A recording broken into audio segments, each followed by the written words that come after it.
Nação de Paz, minha gente, é um prazer estar com você de novo. Nós queremos compartilhar com você uma palavra de Deus neste dia. Desejar que Deus abençoe todas as famílias. Eu estou recebendo informações de que nós estamos sendo vistos nesse programa no Japão.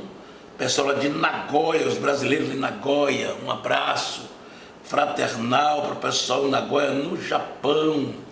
Tem gente da Holanda que está nos assistindo, tem gente da Argentina que está nos assistindo.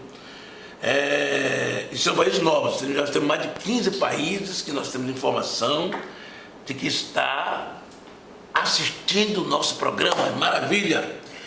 Eu quero falar a respeito do pastor Gildo. Lembre disso, anote o nome dele, estou precisando de você ajudar aquele trabalho. Ele está construindo uma casa de recuperação na Venezuela, um trabalho lindo que ele está fazendo lá. E nós precisamos de contar com você. Você pode ligar para ele, mandar uma oferta. Ele está construindo uma obra num país extremamente pobre. O país da Venezuela está numa crise extraordinária, uma crise tremenda de alimentação, de todo tipo de coisa. Nós temos um missionário lá também. Nós queremos agora agradecer aos irmãos aqui de Salvador, Arival Curi, missionário, é do setor e advogado do Bonfim. Bonfim, Deus abençoe. Luiz Carlos da Silva, capitão da Polícia Militar da PM da Bahia também. Isso é gente que sempre a gente cita o nome de algumas pessoas que estão assistindo nosso programa. Sirlene Caetano, setor 32. Samil Ramos Nascimento, de Camaquã, Bahia. Samil, essa jovem abençoada, Assembleia de Deus de Camaquã, Bahia, nossa igreja ali, nosso querido companheiro, pastor, o pai dela. Um abraço a todos. De todos os demais países que estão assistindo. Recomende alguém, não é? Recomende uma pessoa, recomende seu amigo, passe um zap para alguém, dizendo: olha, assista, tem uma mensagem de Deus para o seu coração. Hoje eu quero que você medite comigo na palavra de Deus. Salmo 121. Eleva os meus olhos para os montes, de onde me virá o socorro? Versículo 2. Meu socorro vem do Senhor que fez o céu e a terra. A terra pede socorro, o mundo pede socorro. Nós estamos vivendo crises diversas no mundo inteiro, crises no nosso país e crises mundiais.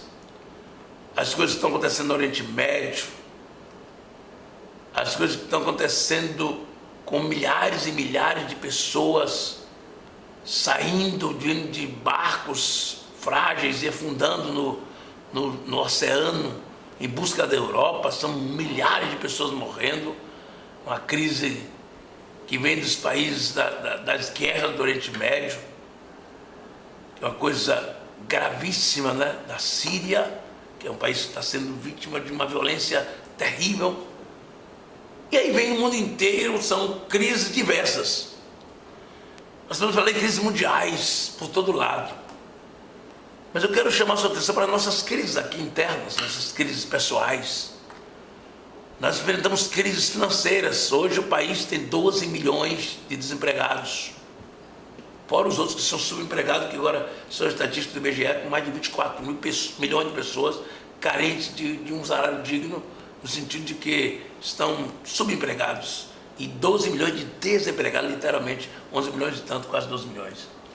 Então são crises financeiras que as famílias estão enfrentando, grandes crises. São crises espirituais, muitos crentes desanimando, o amor esfriando, uma crise espiritual terrível, muita gente caindo no pecado, a sedução, a televisão, a internet, a promiscuidade, a pornografia. Tudo isso está sendo uma crise espiritual tremenda nos nossos dias, que nosso povo vive, que nós estamos enfrentando. A crise da família, não é? Inclusive parte dela, que eu já falei no programa aqui, criada pelo próprio governo federal, com leis, prejudicando, tentando destruir a família. Claro que esse governo passou, já chegou outro, tomara que não entre no mesmo caminho. Nós não temos nada contra o governo, não. Só queremos que respeite a palavra de Deus e respeite a família. Qualquer governo, a exigência da igreja é respeite a igreja, respeite a liberdade de culto nesse país. Porque já começou uma crise de liberdade de culto no Brasil, quando não se pode mais ter um culto na praça. Você gasta mais dinheiro do que comprar um carro novo, fazer um culto na praça hoje. Você gasta, nós temos um culto, uma passeata, e custou mais de 100 mil reais. que foi, claro, os adolescentes que conseguiram, os adolescentes se viraram e conseguiram patrocinar o evento. O evento dos adolescentes, que a igreja toda participou de uma passeata com mais de 12 mil adolescentes, linda passeata, mas houve um custo altíssimo, porque tudo é muito difícil, as licenças são quase impossíveis hoje, em toda a cidade, para você fazer um evento, um culto na praça. Então a liberdade de culto começa a ser prejudicada quando você não facilita as coisas. Então há uma crise nas igrejas, há uma crise financeira também nas igrejas, uma crise moral, espiritual, na vida de líderes. Enfim, há uma crise estabelecida neste país, de ordem espiritual também, apesar, nós louvamos a Deus que a igreja continua crescendo, a igreja continua ganhando almas, a igreja continua fazendo missões, isso é maravilhoso. Nós temos que estar atentos para a crise provocada pelo diabo contra nós. Existe a crise moral nesse país, que é uma coisa terrível, a corrupção tomou conta desse país. Só Deus salva um país, só Deus pode salvar um país, desse pode sobreviver. Porque os bilhões que roubaram do país é coisa de louco, coisa terrível, coisa avassaladora. Mas nesse país tem 40 milhões de crentes orando, ou mais, um pouco pela estatística, orando e confiando e buscando um Deus Todo-Poderoso. Então existe a crise moral, a crise familiar. Existe, de alguma forma, uma crise incrível nas famílias. Que a gente vive família em crise, lares separados, divórcio, separação. É uma batalha espiritual tremenda nas famílias. Então nós vivemos todos esses dilemas, né? As crises morais, que são crises diversas. Existem crises nos governos municipais, estaduais e federais, crise na justiça. Então não é fácil você ver um tempo como este, um tempo de muitas e muitas e muitas crises, e a gente fica questionando como a gente supera tudo isso. Como superar uma crise pessoal, uma crise de desemprego, uma crise de doença, de enfermidade, uma crise de dissolução do casamento, uma crise de divórcio, uma crise de briga entre marido e mulher, uma crise entre pais e filhos. Tudo isso são crises que vêm atormentar nossas vidas. Dizem que tem uma palavra chinesa para crise que não sei pronunciar, mas diz que crise significa verdadeira luta, crise, mais iniciativa, mais recomeço, mais vitória que vem depois da crise. Então o que eu quero chamar a sua atenção nesse programa de hoje é que existe uma planície depois da montanha, que existe o sol que brilha depois das nuvens, que existe depois da lágrima existe a alegria, depois de uma noite tem um dia que nasce, depois do sofrimento e da doença tem o milagre da cura.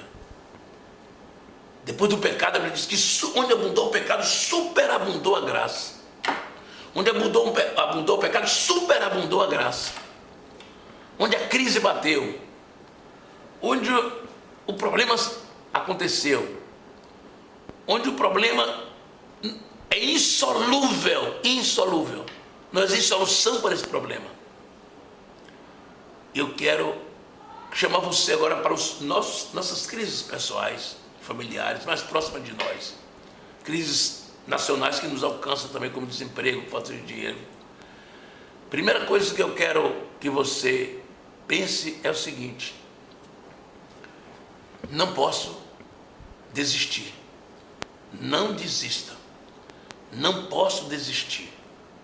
Não posso desistir da vida, de lutar, de orar, de buscar. Eu preciso entender que é uma crise, mas eu preciso ressignificar esta crise para mim como sendo um desafio a ser vencido. Tem um pensamento de Sartre que eu gosto de dizer, que é: nós não devemos estar considerando importante o que fizeram conosco, importante naquilo que fizeram conosco, importante o que fazemos daquilo que fizeram conosco. Então não estão tantas crises para nós, mas eu preciso dar um significado a essa crise. Aí está.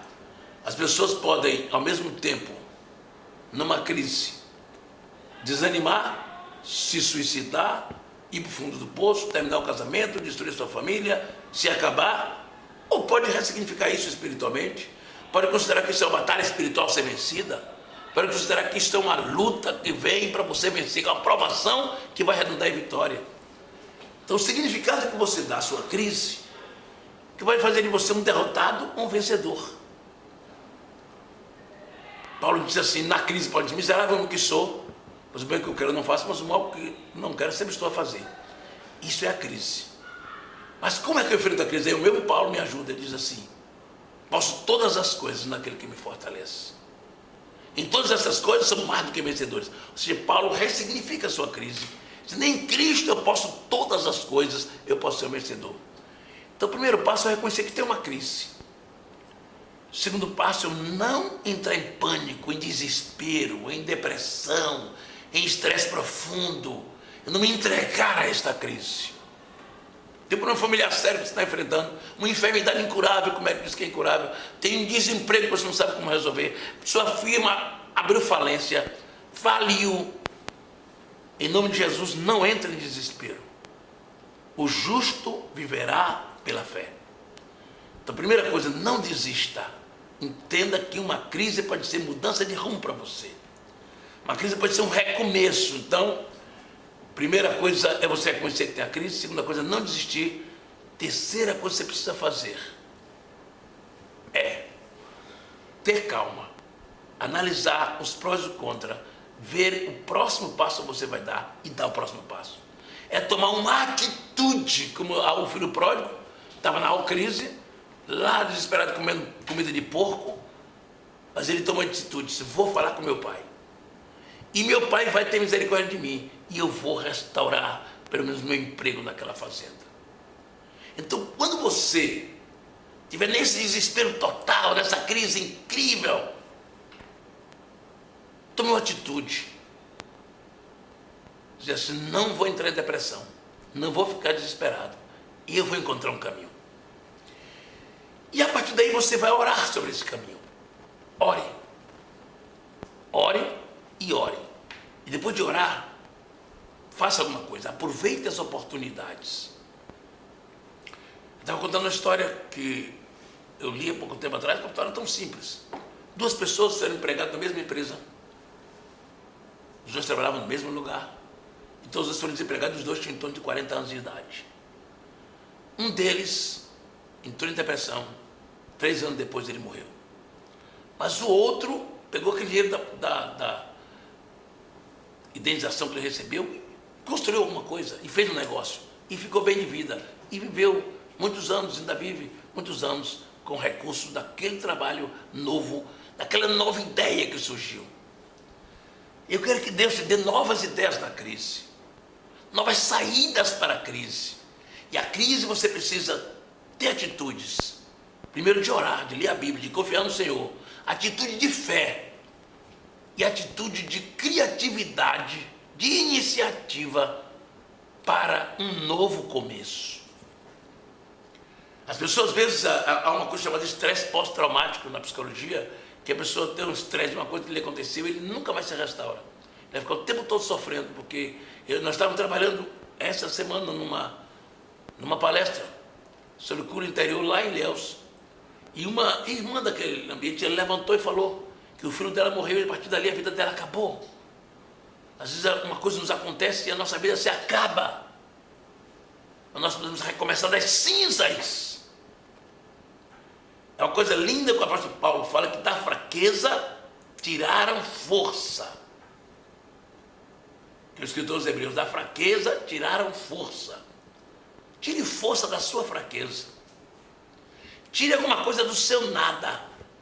A mulher do azeite tinha só um pouquinho de azeite e o profeta multiplicou, ela pagou todas as dívidas e venceu a crise. A mulher estava numa crise intensa, o profeta disse, pega o azeite, bota um gotinho em cada vaso, Deus vai multiplicar. Um gotinho em cada vaso é a sua fé. Deus vai multiplicar a sua fé. Não se acomode com a crise. Encontre um novo caminho. Encontre uma nova oportunidade. Comece a fazer alguma coisa. Se for uma crise familiar, não acabou tudo. Procure reconciliação. Procure pedir perdão, procure recomeçar com sua mulher, reconversar com ele, com seu marido, procure reconversar com seu pai, com seus filhos, procure um recomeço na relação, no relacionamento. No trabalho você faça alguma coisa. Não se entregue ao fracasso e ao desânimo e não deu, não tem jeito, acabou, não tem mais esperança alguma. Jesus Cristo está com você. Ele vai te dar uma saída sábia, prudente, para que você supere esta crise. Você precisa ir em frente. Nós não podemos parar no caminho. Os embaraços da vida não podem nos deter. Nós precisamos entender que crise é para serem superadas e para serem vencidas. Naquela última crise que teve, porque às vezes a pessoa não sabe que tem um pouco ainda, que lhe resta uma reserva moral, uma reserva financeira, uma reserva espiritual, uma reserva de fé. Que interessante a história que eu li naquela crise que houve, que todos os mercados entraram em crise há 3, 4 anos atrás, pouco tempo atrás. As grandes potências entraram em crise. Um empresário da Alemanha, ele tinha um grande conglomerado de empresas que valia 19 bilhões de dólares. 19 bilhões de euros. E naquela crise, o dinheiro dele desapareceu. E ele perdeu 13 bilhões de euros. E ele foi lá, se desesperou, se suicidou. Só que a crise passou. E ele ainda deixou para a família 6 bilhões de euros. Quer dizer, ele tinha muito dinheiro ainda. Tinha muita coisa ainda. Ele se matou pelo que não tinha, esquecendo o que tinha. Por isso que o profeta perguntou à viúva: tens alguma coisa em casa? Um pouquinho de azeite não serve para nada. Serve. Um pouquinho de fé que você tem, Deus vai multiplicar a tua fé. O pouquinho de esperança que você tem, Deus vai renovar a tua esperança. O Senhor diz para Jeremias: quem vê um vale de ossos secos, sequíssimo, não dá para nada. Mas o Senhor diz: dos ossos secos eu vou criar uma nova nação. Eu vou criar uma nova expectativa do vale de ossos secos. Ossos secos que não servem para nada, mas Deus retira das cinzas a esperança para nossas vidas. Eu quero que você pense assim: do nada Deus restaura você e faz de você um vencedor. Eu quero desejar que meus amigos que estão assistindo esse programa recebam essa palavra em nome do Senhor Jesus. Dobre o joelho agora onde você estiver e ore. Não importa a crise familiar, financeira, espiritual que você está passando. Deus faz surgir das cinzas a esperança. Do monturo ele tira o oprimido. Do nada ele faz o mundo inteiro com a sua palavra. Do caos ele transforma na paz. Ele traz uma paz a partir do caos. Ele traz a partir do caos o universo. Porque o mundo era sem terra vazia, e no caos Deus produziu o universo. Então, onde não tem esperança alguma, tem Deus. E onde tem Deus, tem saída, tem solução, tem resposta. Vençamos a crise com oração, com fé, com confiança, com iniciativa, com trabalho, com amor, com perdão, com reconciliação, com atitudes anticrise. São atitudes de Deus em nossa vida. Que Deus nos ajude a ter uma atitude sábia, prudente e cheia de fé, de confiança na pessoa bendita do Senhor Jesus Cristo. Pode ter certeza que vai dar tudo certo, haja o que houver. Não tem crise demasiadamente grande para Deus. Não tem nada demasiadamente impossível para Deus, ou demasiadamente difícil para Deus, como diz Abraão. Ninguém pode com Deus. Nenhuma crise, nenhuma pessoa, nem o diabo, nem o inferno. Ninguém pode com o teu Deus, o meu Deus. Nosso Deus é poderoso para nos ajudar a vencer esta crise. Que Deus abençoe você, tua família, teu negócio, tua vida espiritual. Tudo debaixo da graça do Senhor Jesus. Deus te abençoe. Jesus ama você.